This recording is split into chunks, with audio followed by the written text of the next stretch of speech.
we tell you about the hidden true love of Robert F. Kennedy, a theme rarely explored and perhaps deliberately left on the margins of official history.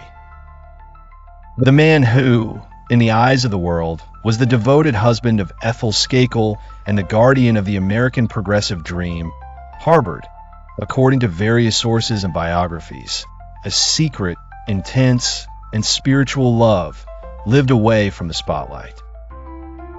One of the most cited figures in this context is Pamela Turnure, former personal secretary to Jacqueline Kennedy, who in the 1960s was very close to the inner circle of the Kennedy brothers.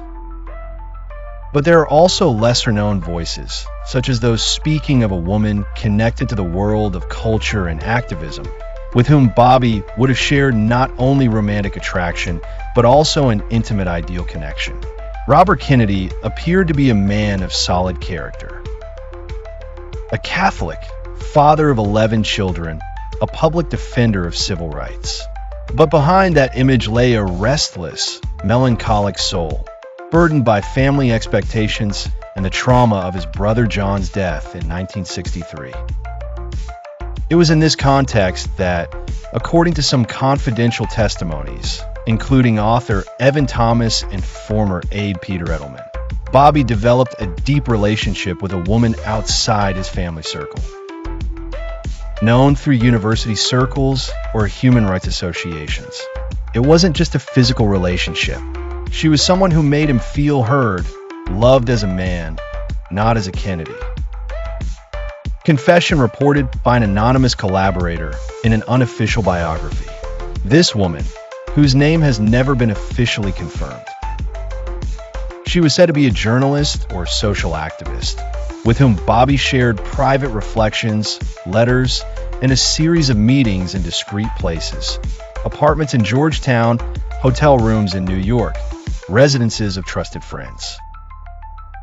According to accounts, it was she who encouraged him to speak out more for civil rights, to visit the poorest areas, to speak passionately against the Vietnam War. In return, Bobby confided his loneliness, doubts, and the pain of losing his brother. One of Bobby's closest friends once said, "He had a smile in public, but in those eyes was a love none of us could explain. It was as if he had left his heart elsewhere." Their bond, like all unofficial loves, was destined to remain secret. When Robert was assassinated in June 1968 in Los Angeles, some personal letters were immediately retrieved by his brothers and destroyed to protect his public image. No names were mentioned. No direct testimony from the woman has ever appeared. But according to historian Sally Denton, someone saw this woman in tears at the funeral, away from the crowd, hidden among the trees of Arlington at the time of the burial. This love, though poorly documented, reflects a greater truth. Robert Kennedy, like many powerful men, was forced to live an essential part of himself in the shadows.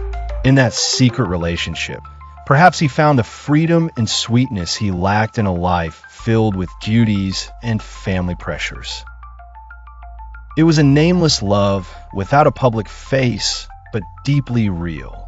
A love that perhaps accompanied him until the end, at the moment when, lying on the floor of the Ambassador Hotel, he murmured his last words, "It's all right, it's all right."